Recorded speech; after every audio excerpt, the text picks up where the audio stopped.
बाबूजी 20 साल कम। बाबूजी जवान होइए ना। अरे रुक जाओ बेटा, सब में टाइम लगता है। बाबूजी खटाक से जवान हो।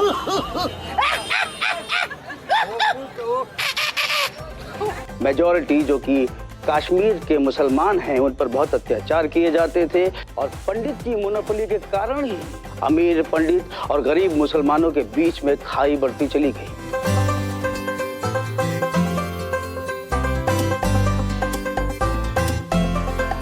ऑडिशन का अड्डा है ये, ऑडिशन का अड्डा, ऑडिशन का अड्डा है ये, ऑडिशन का अड्डा। गुड मॉर्निंग, आदाब, सत श्री अकाल। आप सबका ऑडिशन के अड्डे पर एक बार बहुत बहुत स्वागत है। आज फिर अतुल भाई हमारे साथ मौजूद हैं। मशहूर कलाकार तो हैं, बहुत सारी फिल्में की हैं, बहुत अलग अलग कलाकारों के साथ भी काम किया है, जो कि अलग अलग उम्र के कलाकार रहे हैं। उसमें यंग हीरोज़ भी होते हैं, बड़े बड़े कैरेक्टर आर्टिस्ट भी होते हैं।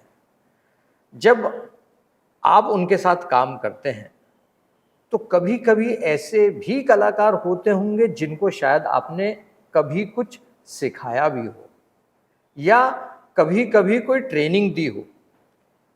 कभी आपके साथ ऐसा कोई मौका हुआ जब आप कोई प्रोजेक्ट से जुड़े तो आपके दिल में कोई ख्वाहिश हुई कि कहीं ना कहीं वर्कशॉप की जो एक इम्पोर्टेंस होती है या ट्रेनिंग की जो एक इम्पोर्टेंस होती है, जो अभी हमने देखा है कि कोई भी फिल्म शुरू होने से पहले वर्कशॉप का सिस्टम शुरू हो गया है, कई ओटीटीज में भी होता है, कि जिससे को एक्टर्स कैरेक्टर्स को समझ लें, एक दूसरे के इंटरैक्शंस को भी समझ लें और एक जिसे कहते हैं ना कि एक केमिस्ट्री डेवलप हो जाए जिसमें सोते जागते एक बिहेवियर पैटर्न में वो समझे कि रिश्ते क्या हैं आपस में या कैरेक्टर क्या है।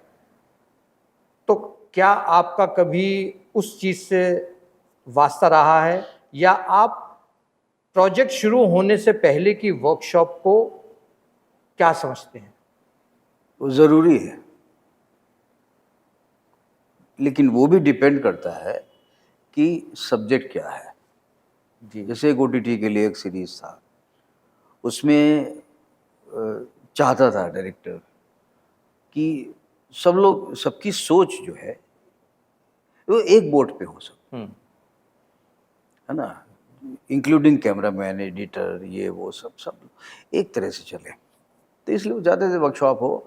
अब एक्टिंग पॉइंट ऑफ व्यू से ये है कि वो चाहते थे कि सब देखूं कि जो कैरेक्टर मैं चाह रहा हूँ, जो स्क्रिप्ट डिमांड कर रही है ना, वो ऐसा कुछ, ऐसा तो नहीं कुछ अलग तरह से सोच के एक्टर एकदम से आ जाता है। जी, तो 2 दिन की ही सही, 1 दिन की सही वर्कशॉप, क्या बातचीत और एक बार लहजा समझना डायरेक्टर का ज़रूरी होता है और एक्टर का भी ज़रूरी होता है। इसके लिए ये बहुत ज़रूरी है कभी कभी कि जो मेन एक्टर है, अगर वो बहुत बड़ा स्टार है, अगर वो भी आ जाए तो दूसरे एक्टरों को फ़ायदा होता है। उनका आप बेस्ट निकाल सकते हैं, डायरेक्टर की तरफ से बोल रहा हूँ मैं। क्यों? क्योंकि कभी कभी किसी के टैलेंट में शक नहीं होता है, लेकिन हर आदमी एक तरह से जीवन जी के नहीं आ रहा होता है। सबको सिल्वर स्पून में खाना नहीं मिला होता है। अगर आज वो आपके सामने बैठ के, बात कर रहा है और बेहतरीन एक्टिंग कर रहा है, तो कतई इसका मतलब नहीं है कि वो जीवन में उसका कॉन्फिडेंस हाई हो सकता है बहुत लो हो। सही बात है। प्रैक्टिकल जिंदगी में वो किस दौर से गुजर रहा है क्या मालूम। किस दौर से गुजर रहा है। तो कभी कभी उसका खुद का कॉन्फिडेंस जो जीवन का है ना, वो शायद इतना कम हो कि वो खुद अपनी एक्टिंग को नीचे गिराता हो और कई चीज़ें उसके लिए ऑब्स्टिकल बन जाती हो। तो वहाँ पे अगर मेन एक्टर आएगा तो मेन एक्टर जो डर बना हुआ है, बहुत बड़ा स्टार है, वो चला जाएगा, तो वो सब सहज हो जाएंगे। सबका सहज होना बहुत ज़रूरी है। जी। पहली चीज़ जिसको हम कहते हैं, सब कुछ छोड़ के बोलेंगे रिलैक्स होना। रिलैक्स होना। वो रिलैक्सेशन कहाँ से टूट रहा है, क्यों नहीं होने दे रहा है एक्टर को?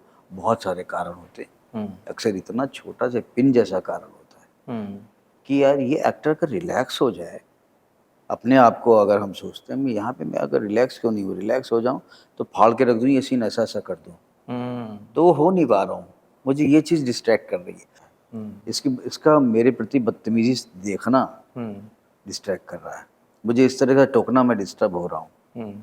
ये कुछ और इसका इंटेंशन है। 50 बातें हो सकती हैं। कोई आदमी चाह रहा है कि इसको मैं डिस्टर्ब करूँ, ये भी एक कारण हो सकता है ना। कभी कभी डायरेक्टर के मूड में आ जाता है, डायरेक्टर टीचर बन जाता है बिना मतलब का, ये भी एक कारण हो सकता है। कभी कभी असिस्टेंट डायरेक्टर बदतमीजी से बात कर रहा तो मुझसे किया, हाँ ए बात कितना ऊपर करेंगे आप, हेलो आपसे बात कर रहा हूँ, कितना ऊपर हाथ जाएगा, तो हेलो यूं करके। तो राजकुमार हिरानी साहब की फिल्म थी वो, कौन सी? मुन्ना भाई 2। ओके, वाह भाई। तो अरे अरे हेलो जो भी नाम था उनका, अरे वो ऐसे मत बोलो, बस सीनियर एक्टर है भाई, उनको पता है सब, उनसे ये सब मत पूछो। तो वो क्राउड की तरह मुझे भी हाँक दिया। जी जी जी। तो वो उनकी ना समझी है। ना समझिए। आप किसी को ना समझना चाहें तो वो आपकी ना समझिए, जी जी। आपकी अक्लमंदी नहीं है कि आप पहले ही आप, तो वो कुछ लोग होते हैं ना, कहते हैं एक्टर को मतलब ये है कि ये भी समझना जरूरी है कि दूसरे के रीजंस की वजह से वो डिस्टर्ब होकर के अपनी परफॉर्मेंस को खराब ना करे। माइकल केन साहब की किताब है, जी, उन्होंने भी एक्टिंग को लेके किताब लिखी है। उसमें ये लिखा है कि आप चाहे जितने तुर्रम एक्टर हो और आपने कितने भी ऑस्कर ले लिए हो लेकिन तो आप और रिस्की हो गए, रिस्क जोन में चले गए कि आपकी तुलना तो आपकी से होगी ना, तो लोग ये कहेंगे कि भाई ये फलां फिल्म से अच्छा नहीं कर पाए। वो बात नहीं है, वो बात नहीं जिन्होंने उस फिल्म में की। जी जी। क्यों ऐसा होता है? तो रिलैक्स होना बहुत जरूरी है कि जिस समय आप शूटिंग में जाने के लिए शेव कर रहे होते हैं वहां से आप रिलैक्स मोड में होने चाहिए। आपने बहुत अच्छी बात की कि वर्कशॉप्स जो हैं रिलैक्स कर सकती हैं। अब जैसे मैंने अभी एक फिल्म लिखी चलती रही ज़िंदगी, वो मैंने प्रोड्यूस भी की। मैं सीमा बिस्वास जी जो हैं उसमें दादी का रोल कर रही थी और साथ में को एक्टर्स थे। तो उसमें को एक्टर्स कुछ तजुर्बेकार थे, कुछ नए थे। तो हमने भी उसमें छोटी सी एक वर्कशॉप रखी थी, क्योंकि सीनियर एक्टर का एक अलग औ होता है या हवा होता है या एक घबराहट होती है लोगों को कि कैसे करेंगे। अच्छा, कुछ एक्टर्स जो हैं वो मजाक के तौर पे भी अपना और कैरी करते हैं कि मुझे एक ऐसा ट्रीटमेंट मिलना चाहिए क्योंकि मैं सीनियर हूँ।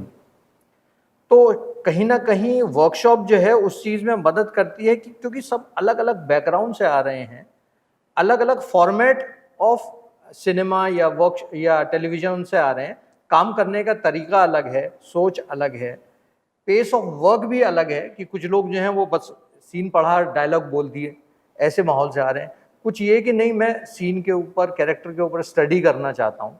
तो शायद कहीं ना कहीं वर्कशॉप इस चीज़ में मदद करती है कि जो आपने कहा एक सेम पेज पे सब लोग आ जाएं और सब चीज़ समझ लें। आपका ट्रेनिंग ग्राउंड कैसा रहा है अतुल भाई? ट्रेनिंग यहाँ से मैंने ली है जी। मैंने जो है ट्रेनिंग, मैं ट्रेंड एक्टर हूँ, थिएटर से ट्रेनिंग ली है, लेकिन उससे पहले मैंने कुछ लोगों के साथ काम किया था, थिएटर किया था अमेच्योर लेवल पे, लेकिन बहुत अच्छे ग्रुप में। लखनऊ का रहने वाला हूँ, तो लखनऊ में बड़ा थिएटर बहुत ही डिसिप्लिन थिएटर होता रहा है। पढ़ने लिखने वाला शहर भी रहा है, हिस्टोरिकल जो रहा है वो तो सबको पता ही है ना। तो कहीं ना कहीं शहर की अपनी एक वो होती है और हर शहर की एक डिसिप्लिन होती है। लखनऊ तहजीब तवक्को और उसका शहर रहा है, आप जनाब का रहा है, तो वो भी मेरे अंदर भी वो भी है जी। तो सीखता सिखाता रहा, वर्कशॉप अटेंड करता रहा। काफ़ी एज थी मेरी, बीकॉम कर लिया था, उससे पहले ही सपने तो थे क्लास 10 से ही बहुत कुछ करना है, तो सीखना शुरू हो गया था। और कैरिकेचर सुनाना, ये सब करना, और लोगों को बहुत मैं ऑडियंस को कर लेता था अपने कब्जे में, ये कला थी। तो कॉन्फिडेंस भी था। लेकिन जब ट्रेनिंग भारतीय नाट्य अकेडमी जब ज्वाइन किया, 1 साल हो गया, फिर नहीं किया, फिर अगले साल हुआ जब किया, तो मैं लकी रहा कि नेशनल स्कूल ऑफ ड्रामा में जो टीचर्स थे वही हमारे थे, और उन सबसे ऊपर हमारे मिस्टर राज बिसारिया जी थे, जो अब नहीं है हमारे बीच, इसी साल गए वो, पद्मश्री राज बिसारिया जी, ग्रेट टीचर। तो बहुत सारे ग्रेट टीचर जो और भी आते थे लोग अलग अलग सब्जेक्ट के हमें सिखाने, तो वहाँ से गुजरा हूँ। ट्रेनिंग डिसिप्लिन बहुत ज़रूरी है, जो मैंने वहाँ से सीखा, और जितना हमारे इस बुद्धि में जाता था उतना सीखता था, जो नहीं जाता था वो याद रहता था, वो आज का माल है। वाह वाह, क्या बात कही है। मतलब कोई चीज कभी सीखी या देखी या सुनी वो जहन में रह गई। अरे जो हर बाद में- चीज उस तब ये जमाना मोबाइल का नहीं था। हमारी स्कूलिंग में मेरी कोई ऐसी तो लामटनियर या ऐसी जगह का तो पढ़ा हूँ नहीं मैं, जी जी है ना। और आईक्यू लेवल सबका अलग होता है, क्लास में 40 बच्चे बैठते सबका अलग है। मैं भी थोड़ा बहुत जल्दी समझने वाला नहीं था, बहुत ऐसा साहब से समझ में आती थी चीज़ें धीमे धीमे। बड़ी बड़ी बातें कैसे समझ में आ सकती है किसी को? जी जी, सही बात। तो वो बड़ी बातें जो है बाद में समझ में आई। तो बड़ी बातें जहन में तो थी, कुछ भूल भी चुका था, लेकिन वो सब याद आई और रिकनेक्ट किया उन बातों को, मतलब इम्प्लीमेंट करना शुरू किया। करेक्ट। किसी को 4 साल बाद, किसी को 10 साल बाद।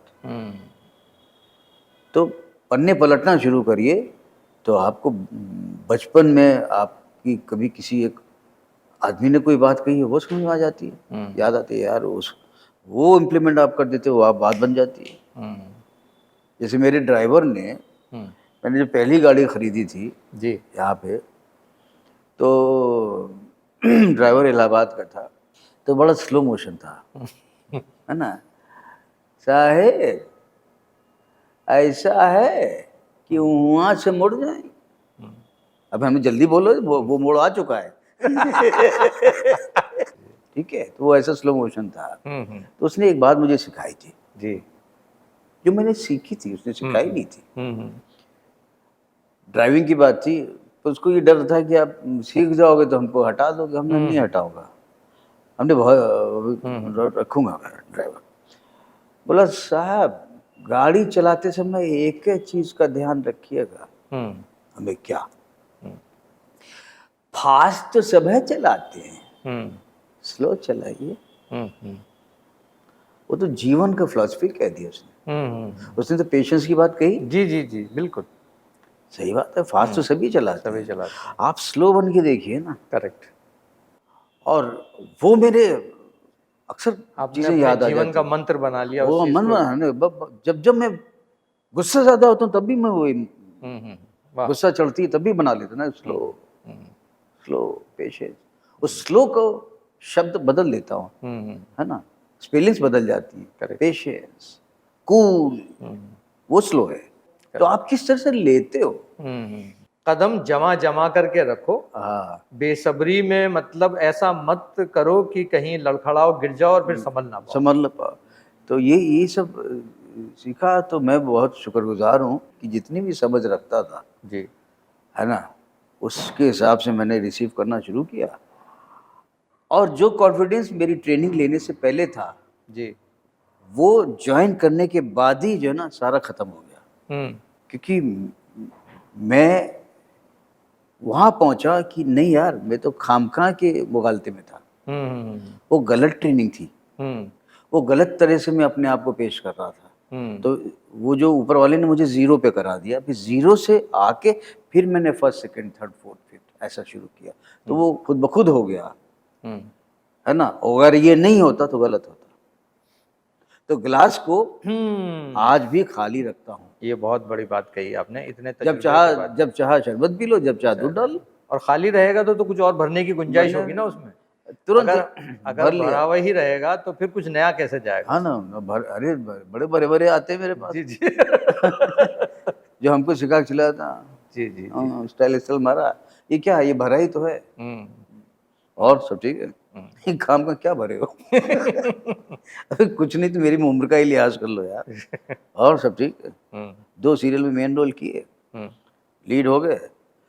अब लीड हो गए, लेकिन आपका जो स्वभाव वो तो लीड है ना। करेक्ट। और तो सुनो यार, इनको मेरे रूम में क्यों बैठाया? बोला नहीं, इन्हीं का रूम है। ऐसे भी बहुत सीरियलों में तो लगभग 110 सीरियल किए हुए। जी जी जी, शुक्रिया बहुत बहुत अतुल भाई, आप हमारे साथ आए, बहुत बहुत धन्यवाद। धन्यवाद आपको बहुत।